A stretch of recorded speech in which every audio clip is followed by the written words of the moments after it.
श्री स्वामी समर्थ मित्रांनो, आज ना दाबेली केली होती. मीन्स पावभाजीचीच दाबेली होती.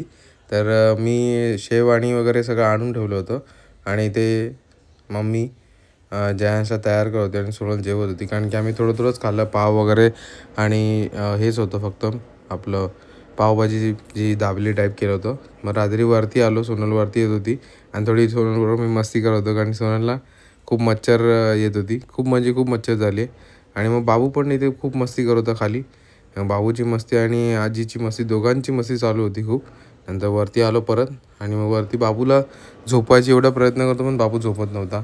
आणि इथे सोनलचा 31ला काय बनवू हे विचारत होती मला, म्हणजे आज उद्याला. तर तेच ठरत नव्हतं की काय बनवायचं, व्हेज बनवायचं की नॉनव्हेज बनवायचं. तर तुम्ही पण मला कमेंटमध्ये सांगा तुमच्या घरी काय असतं, व्हेज या नॉनव्हेज आहे आज, ते मला कमेंटमध्ये या व्हिडिओच्या माहिती सांगा. तर चला, बाय.